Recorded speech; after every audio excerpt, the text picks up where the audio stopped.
Hello guys! Today we're gonna mine obsidian using snowballs.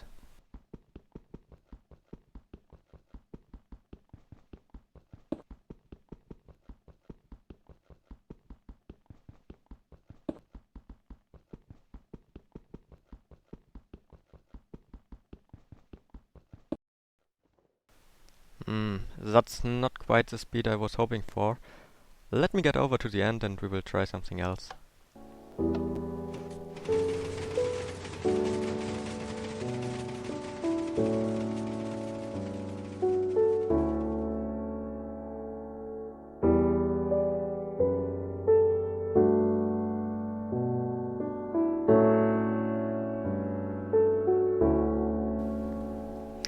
That's quite a walk till the end portal. We should do something about that, but not today.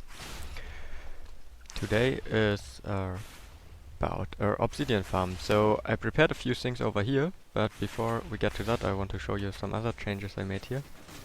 So as you know, we got the wood farm and the cobble farm with the end portal. At the moment it's running with cobble. And before we just had the cobble ending up somewhere over here lying on the floor. Now I changed it. Now the cobble drops down to a water stream. So maybe I should show how the cobble farm works again for people who don't know yet. So we got a wizard in there. And the cobble disappears, we see it. He's stuck in the bedrock so he can't damage anything. And on top of there we have a cobblestone generator pushing down cobblestone every so often, so the wizard takes damage. And yeah, destroys the blocks around him, and then they drop down into water streams, get transported to over here, then they get transported along here, and drop down again. Here that's a half slab, so they drop down below it. So and down here they land in a water stream again, and get aligned over here with the ender chest, so they get pushed against the ender chests, and the items are still on the ice, but can be picked up by the hoppers. So you can see it over here. They get picked up by this hopper. And yeah, below these hoppers, I placed more hoppers and chests, and have a huge storage where we can just have some cobblestone. And at the moment, I'm waiting for it to fill up. I think it's full till here. So first half is already filled. And whenever we need cobble, we can just get here and get it. But now on the other side, I also built up these hopper things. I haven't placed the chests yet, but the second side should be filled up completely with obsidian. If this all works out, we will have a lot of obsidian after this episode. So let's take a look at how the thing works we want to build here. Or it's already built for the most part. So as you know, this obsidian platform gets recreated every time something enters the end. So when a player comes through, he lands on this obsidian platform, and even if it was mined out before, it's there again.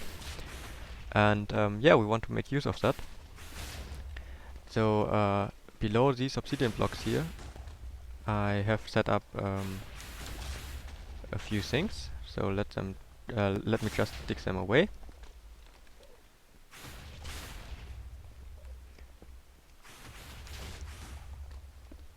So here we go. There's a half slab in the middle here, and then we got cobble fences around it. And as you know, cobble fences are 1.5 block tall. So in here we will spawn a wither, which gets stuck in here because the fences keep him from getting out. Now, usually the problem with the wither was that he shoots blockbusters from time to time, and is therefore hard to handle. But Dan lately figured out a way to keep him trapped and keep him from shooting blockbusters. I will link the video of his wither cage in the description, and also his channel. In this farm we will have an iron golem over here, and the wither's main head will track this iron golem but won't shoot at him. And then we will have a second iron golem back here, so up here, and the side heads of the wizard will track this golem, but yeah, also won't be able to hit him. They will shoot, but they will only hit the blocks around here. And therefore the wizard is trapped safe, and since he has targets for both heads, he won't shoot blockbusters. So the main head would shoot blockbusters if it could shoot the golem here, but it will just look at it but not shoot, so that's fine. And the side heads would shoot blockbusters if they would have no target, which they can shoot, but the iron golem back there, they think they can shoot, also they can't hit it. So yeah, and to make the wizard break the obsidian, we of course have to damage him, and that's what we will use snowballs for. So on top of this obsidian block here, we get a dispenser, and in the dispenser we will put snowballs, and then every time the dispenser shoots, it will hit the wizard, even though there's a block in between. I guess we could also move this dispenser one block down, but I like to have obsidian there, just in case I forget to place water and the wizard blows up the stuff, he won't escape right away. So yeah, this dispenser will shoot in snowballs from on top, and then the wizard will take damage and break the area around here, and the blocks will drop down into the water. Also, let me just take out the snowballs again, so I don't waste them. Also, to get the items down into the water streams down there, we can just turn on this water here. So every time the wizard broke blocks, they will get flushed down here and drop into the water down there. Yeah, and maybe you hear the lever also turned on the clock for the snowballs up there. So then the items drop down here, the obsidian items, and also the items which we shot through the portal to refresh the obsidian platform. We'll get to that later. And let me just get out here. And these trapdoors also have a use, but yeah, we will also get to that later. So then the items get transported out by these water streams. They again get aligned with these ender chests down there, and then get transported over the hoppers here. The first two hoppers are item sorters for snowballs, so I used ender pearls to slot the blocks, block the slots that way, and they will sort out snowballs, because we will shoot snowballs in from the overworld to refresh the platform, and then we will just send the snowballs up to the dispenser and shoot them at the wizard again. So yeah, the sorters sort out snowballs, then it's just the default sorter, I guess you know how it works. Let's have a look at it again. So we just have a comparator facing away from the hopper, and 2 redstone dust going down like this, then a repeater down here, and a torch which powers the hopper below and turns it off if there's no snowball in this sorter. So yeah, the sorters then transport the snowballs out here into a dropper over here. This dropper will shoot them out into the second water stream here.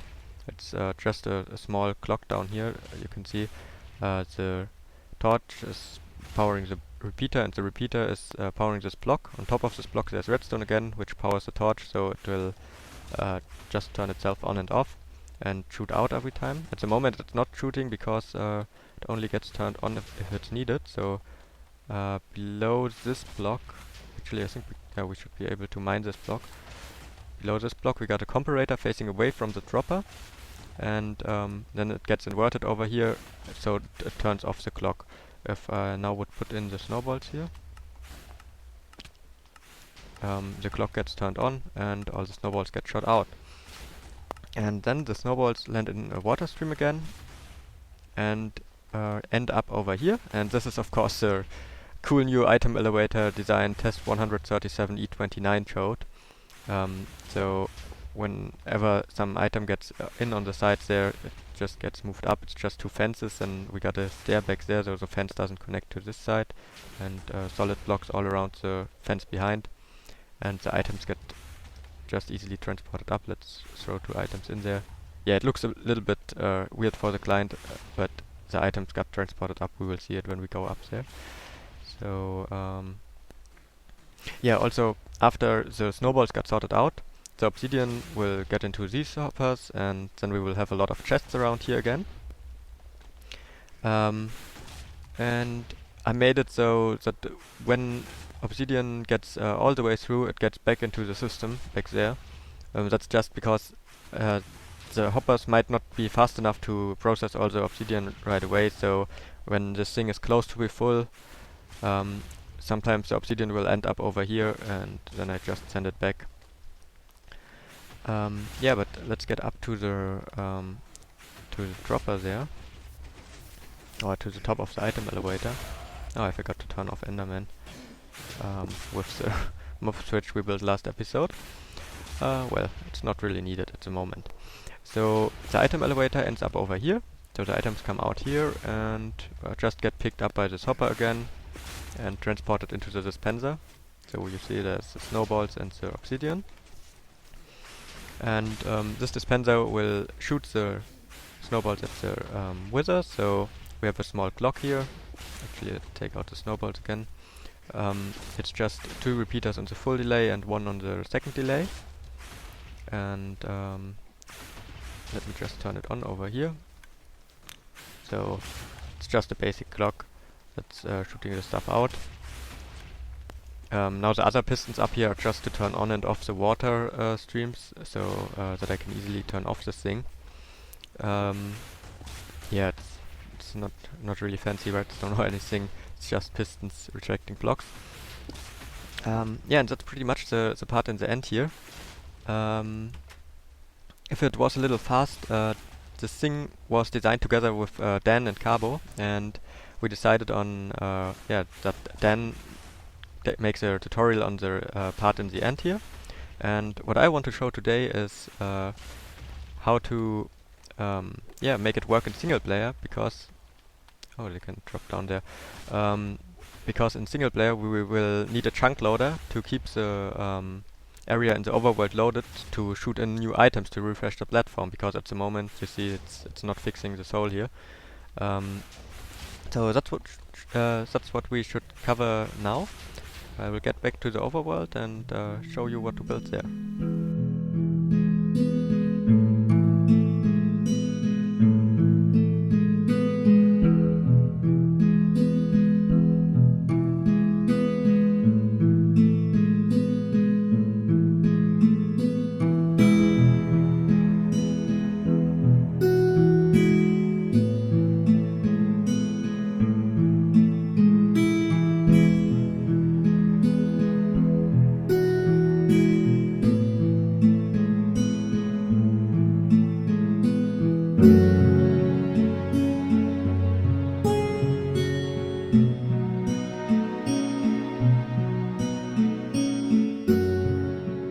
Alright, we are back in the overworld at the end portal, and I built this drop shaft going up to the surface.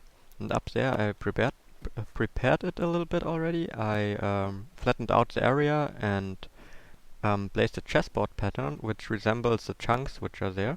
So we should now be nicely able to see the chunk borders, which makes the chunk loading a little bit easier to explain. So here you see it.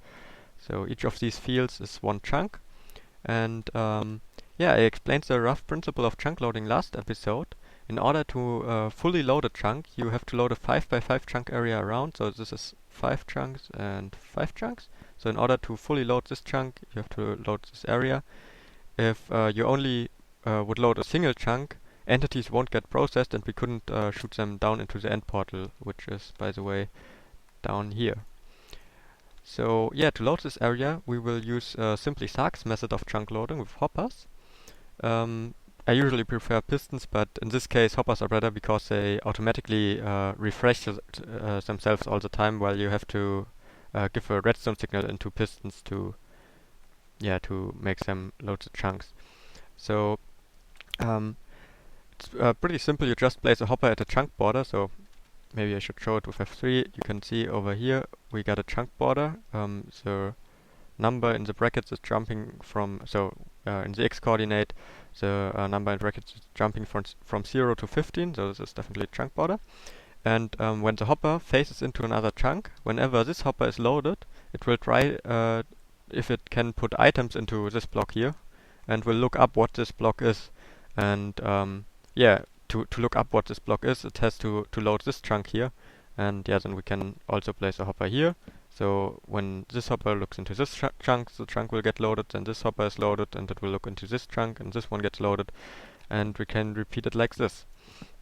But since we will leave the area here through the end portal down there, it might happen that all these chunks get unloaded at the same time, and yeah, as I said, the hopper needs to be loaded to load the other chunk. So if they all get unloaded at the same time, then yeah, the thing won't be loaded anymore. And to prevent that from happening, we will just have a hopper line going out of the loaded chunks here, or of the chunks which are loaded because of the player. So it will go 200 blocks or so this way, and we'll just have into each other facing hoppers on each chunk border. So when the player is here, this line will get loaded till the end back there, and the last chunks which are loaded back there won't be loaded because of the player anymore, they will just be loaded because of the hoppers. And yeah, therefore they will still loaded, stay loaded when the player is logged out, or when the player leaves the area through the portal, because yeah, when the player leaves the area, only the chunks around him get unloaded. So let me just place these hoppers here.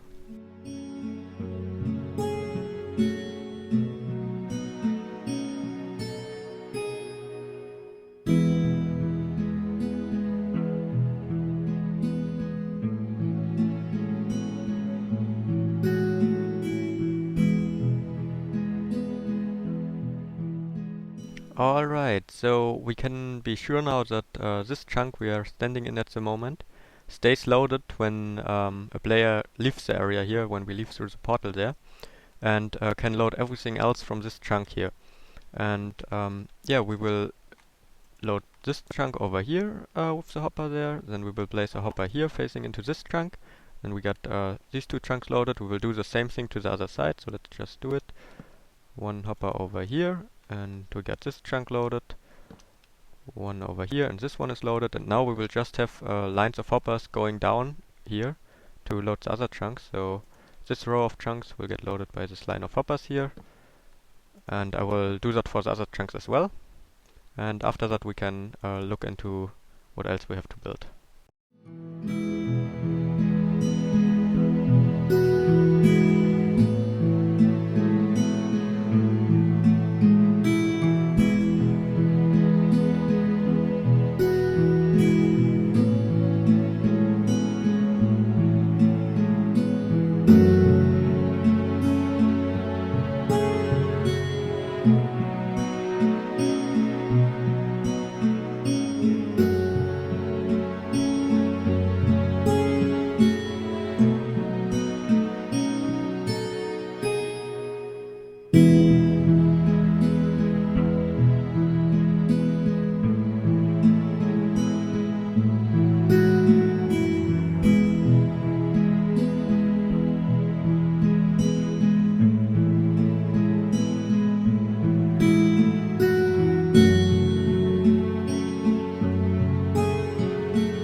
What you just saw me building there is of course not the device we'll use to trigger the snowballs from the end. And we should build that before we come to the other thing. So I thought we can use something really simple to automatically trigger the clock. We'll just have a dropper here, a hopper facing into it, and then we will turn off the hopper with a lever. I hear a zombie. Must be underground. And fill it up with... nope, there he is. And fill it up with cobblestone. So when we flick this lever, the hopper will start transferring the items over to the dropper, and it will take 2 minutes and 8 seconds till it's transferred over. That should be enough time. Then we will invert the signal from the comparator here and give it into the clock. So once this hopper is completely empty, this clock will turn on and start shooting snowballs down. And actually, even though the clock is set to 2 minutes, it won't trigger after that, or it will trigger after that, but we won't get snowballs in the end. And that's another interesting thing which you could probably count to the loaded chunk signs of Minecraft. So if you are not in a dimension for over 1 minute, entities will stop getting ticked. So maybe you know it from the iron farms. If you leave the overworld for over 1 minute, an iron trench will break. But there's an easy way to reset this timer, and that's just by sending something through the portal. So what we will do is we will, when we start the obsidian farm, we will flick this lever, go through the portal, and then spawn the wither in the end. And then we will throw an item into the end portal in the end, and that will reset the timer, and then we will get the items from here. Yeah, I don't want to go in too many detail about this 1 minute timer which there is.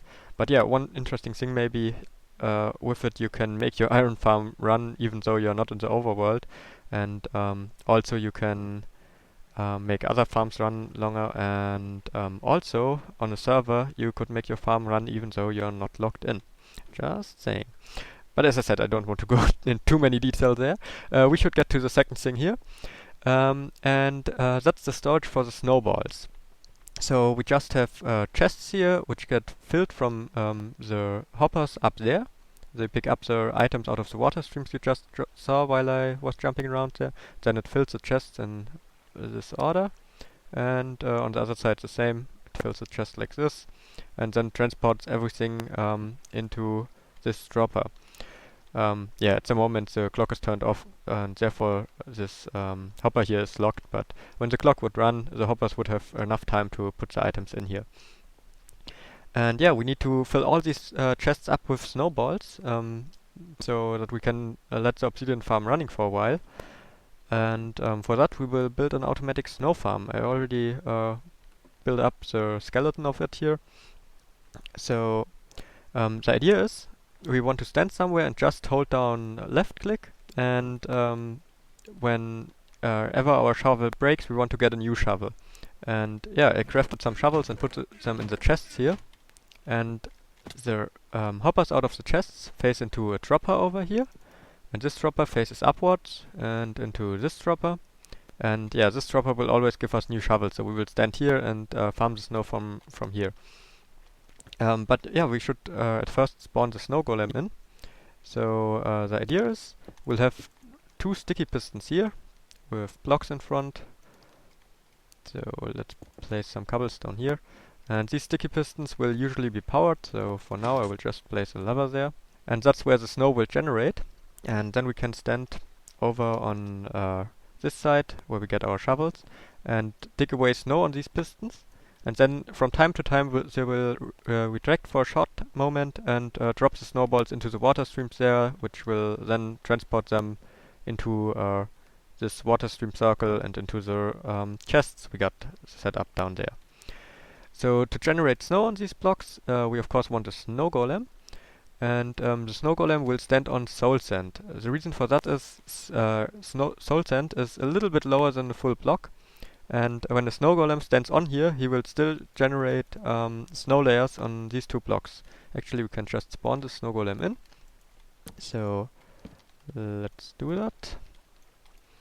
We will use the same technique we had in the other snow farm, which was not automatic. Just having fences here, and let's put the last one there. And spawn the snow golem. So that it drops into the fences. Oh, now I have to be careful not to push it out. Get in there. No, don't walk out. Ah, luckily he's stuck on the fence. I need a block. There we go. So, now we got him in. And, yeah, this snow golem will stand on the soul sand. Is there still this glitch? Oh yeah, there's still this glitch that you can mine half slabs super fast with axes. So let's get back to this thing. So the snow golem will stand on the soul sand and therefore still generate snow down there. As you can see at the moment that's not the case, and the reason for that is that's the snow golem is standing on his snow layers. If we place torches here, he gets on the soul sand. You saw him dropping a little bit, and now he generates snow layers there. But we actually will not use torches here. We will place blocks there. The reason for that is if we stand over here and shovel away the snow will hop out to the sides and land here and there. And we don't want to lose snowballs because they could land on the soul sand here. So we don't want to that to happen. So what we will do, we will just place pistons here and place blocks in front and move blocks into the snow golem. Before we maybe should block him off so he can't jump out. Don't think he would anyways, but just to be sure. So now the snow golem is still generating these snow layers, but if snowballs would try to hop out there would be a block in the way, and yeah, we can't lose snowballs there. So that's how we generate the snow.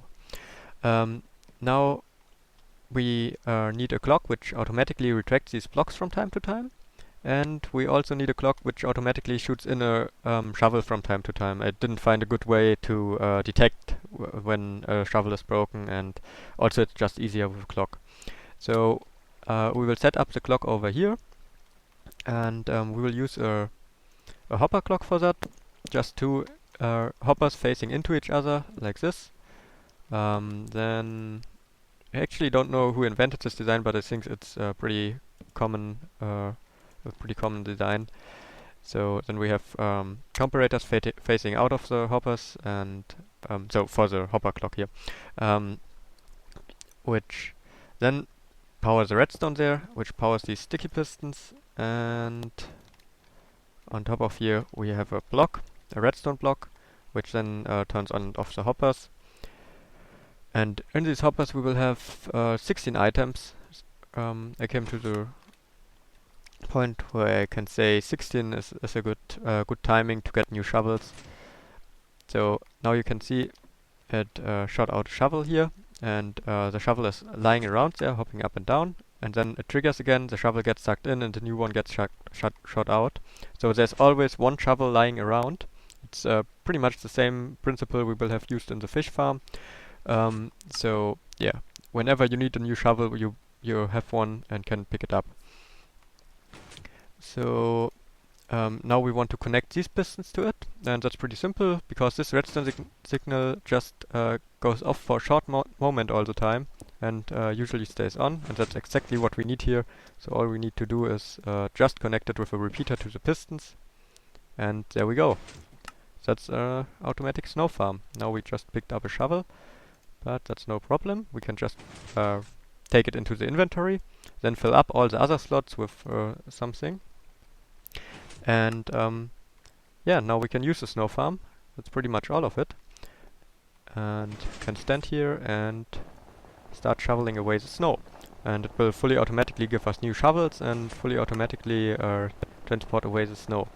So at this point I want to give a small shout out to Milky Way. It's actually not his design for a snow farm, but he told me that he planned to do an automatic snow farm, and now I'm doing one because I need it. And I feel kind of bad for it because, yeah, he told me already about his plan there.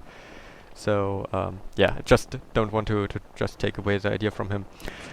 So go and check out Milky's channel. He is in the description. I, for my part, will now stand here for a while and AFK farm snow and fill up all the chests down there. And after that, we will turn on. Of course, we will turn on the obsidian farm and get tons of obsidian. So let's do this.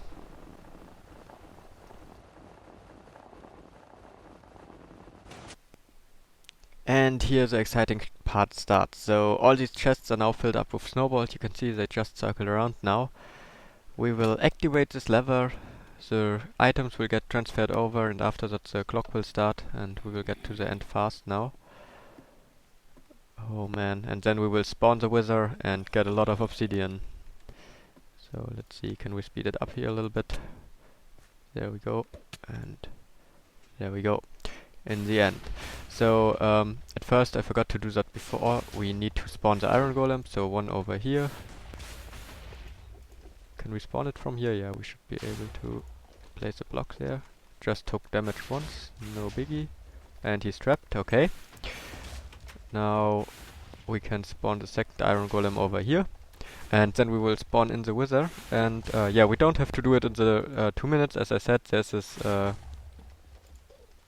this timer, this 1 minute timer, which stops running after 1 minute after you left the dimension. The entities stop getting ticked. So we have all the time in the world to spawn the wither here, and then we can throw an item into the end portal, and it will start.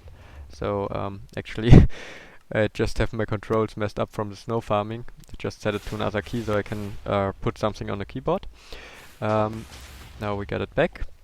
So we mine out this block here where we got the half slab below, place soul sand, and did I forget anything? We got 2 withers, we need a water bucket ready, and we need skulls. Ah, I guess let's just do it. 1, 2, and number 3. The wither is spawned. Let's get out of here so we don't take damage. And wait for it. There we go. Give me my water back. And here you can see the magic Dan figured out. The main skull is just looking at this iron golem but not shooting. And the side skulls are shooting at this iron golem back there. So now we should turn on the obsidian farm so we can see it in action. Let me just get up here. By throwing an item into the portal, we will reset the timer in the overworld, and snowballs will come start getting through. So let's see.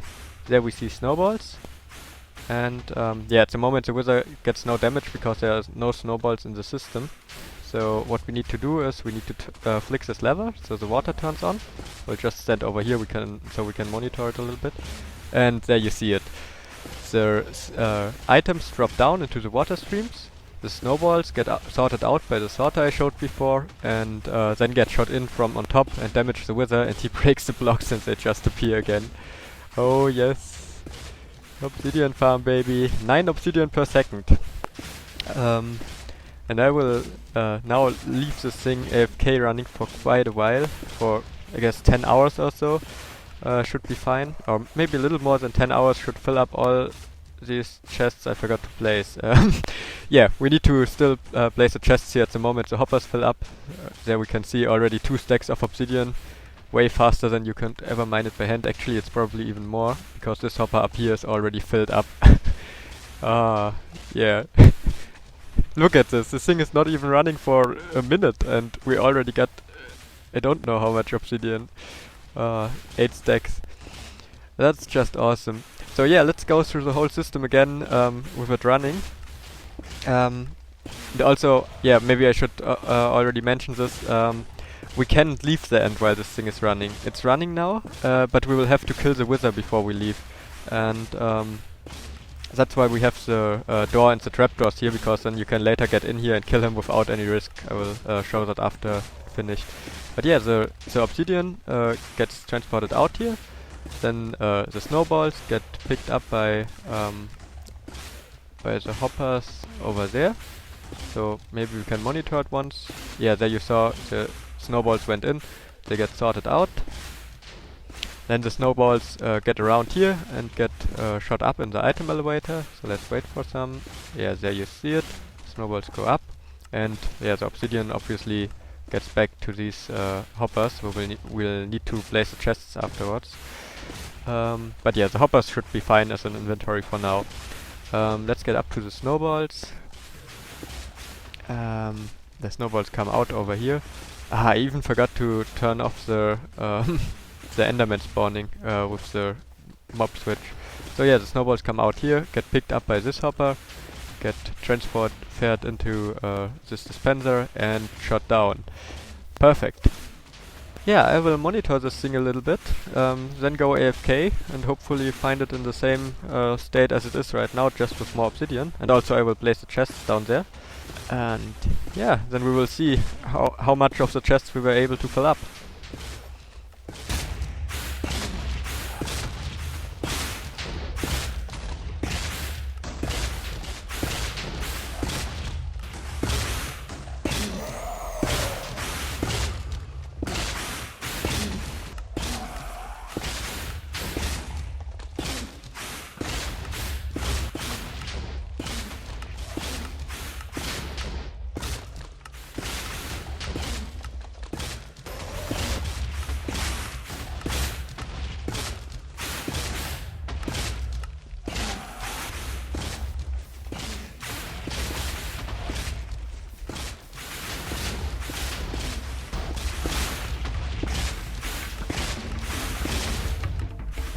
Alright guys, here's the situation. So this thing ran for a little bit, I looked around it, and yeah, we got some obsidian, as you see here. I think like 6 double chests, so not quite what we wanted to get. But also I didn't AFK all night because after, I don't know, 1 hour or so, it was probably even less, I noticed this. Why is the wither over there? It's supposed to be here. What happened here?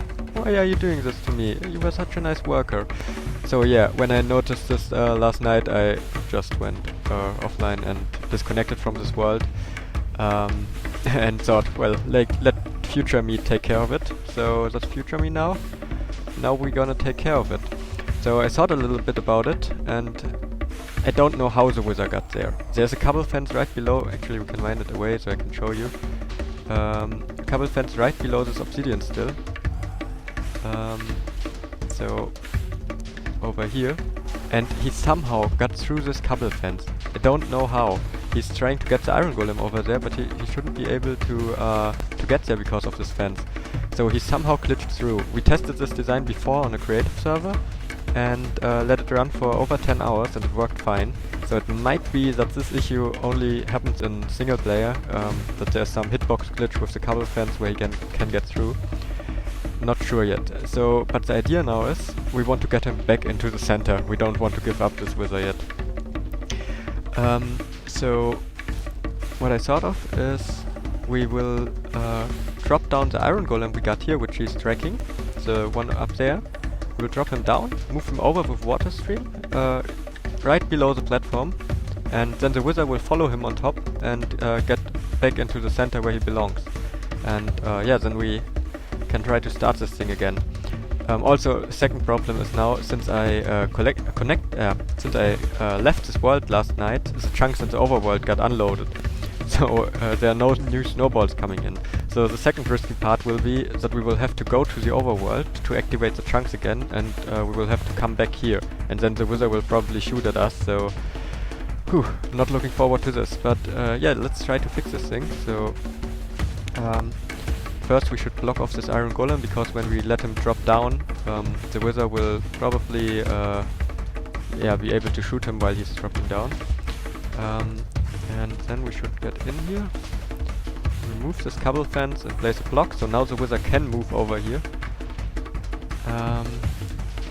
And now let the iron golem drop. So let's see, this block, this block, this block over here, this one, and there we go already. Fallen down, and you can see the wither is looking down to the iron golem. So if we place water down there now, oh, I really hope that works. Nice. Give me this block before, so we place water down here, so the iron golem gets moved over, and if everything works out, the wither follows him. Oh, he got stuck in this obsidian. So let's see, if we remove this obsidian, oh, he's still stuck. Wait. What is happening with this wither? Oh, you see. But we can move him around, okay. So, okay, he's back in the center, I think. Can we place a block here? Yes, we can. Okay, he's back in the center. That's good. Let's place a block there, so he can move out. Remove this block and place a cobble fence here again. There we go. Okay, it's back to normal. That's how the design is supposed to be. Wait, actually? Is the wither... No, I think it's... Is this wither completely glitched out? Let me check something.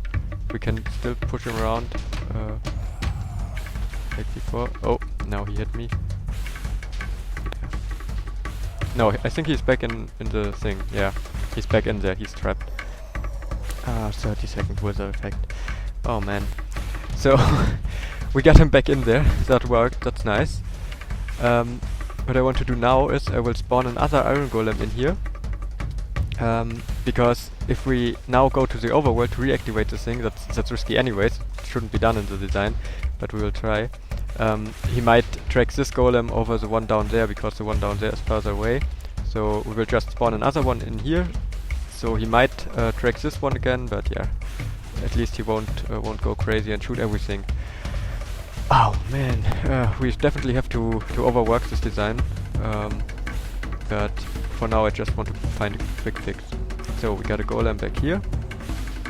That's fine. It looks kind of weird how he's there, but I think it's just because he's turned to the side. So he's actually back in the center, that should be fine.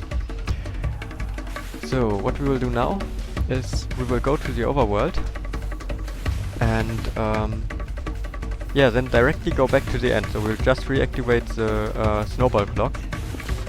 And when we are back in the end, I will just right click with the ender pearls and hopefully go through the blocks so the wizard can shoot us, because when we come to the end through the portal, he will probably aim at us. So let's see. Overworld. Where's the portal? Up there. Let's go back fast. So the snowball clock is activated again, as you saw. Oh no, no, no, no! Ah, I forgot to get the ender pearls ready. Oh, whew, okay. So... did he... yeah, he's tracking us at the moment. You see, he's looking at us. But it looks fine. We'll turn it on here. We can access the level from there. So yeah, the wizard breaks the obsidian again. Looks good to me. Looks like we were able to fix it. Wow. Now, wait, let me actually place the torch another time. What I will do now is I will just go away a few blocks and then... oh no, wait, I can disconnect. How should I get him to track the iron golem again? Or maybe I can just leave it like this that it tracks me. I mean, as long as we don't go into the chamber there, he won't shoot anything and he will work. I will try to walk away a few blocks, then he should track the iron golem. Prefer that. So the thing needs to stay loaded. If we get too far away, then we might completely mess up. So let's hope that he tracks the iron golem.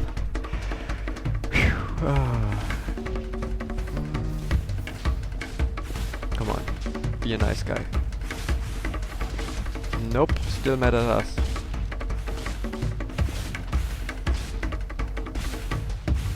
Okay.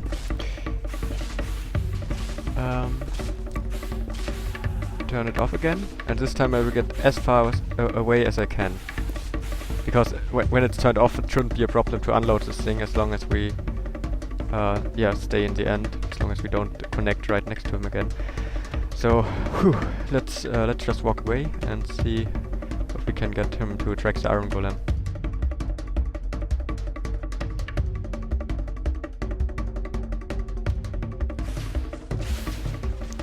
Okay, there we go.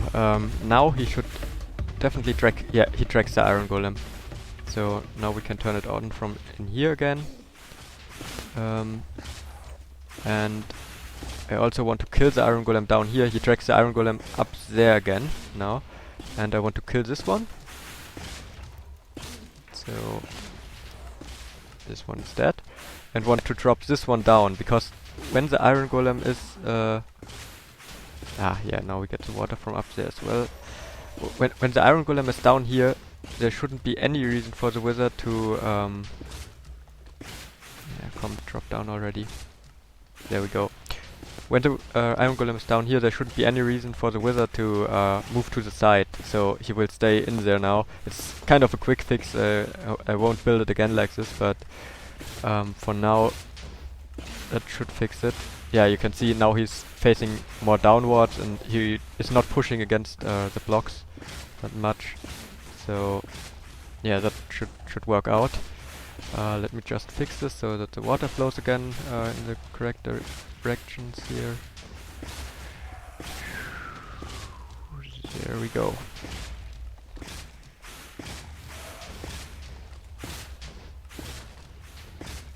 This water still fails to update.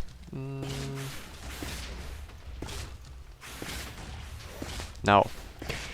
Okay. This thing is back running. That was surprising.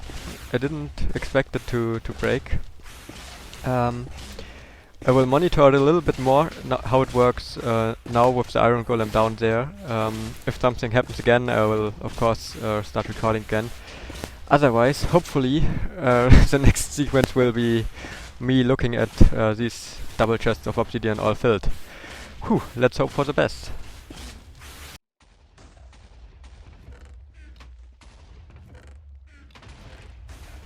50 double chests of obsidian. Over here it's empty. Not our goal of 100, but I'm fine with that. I don't know what to do with all the obsidian anyways. So the wizard broke free again while I was AFKing. I will get together with Dan and we will figure out a fix before he releases his tutorial. But I for my part have to kill a wizard now and then have to do a lot of fixing around the end island here. So thanks for watching and see you next time.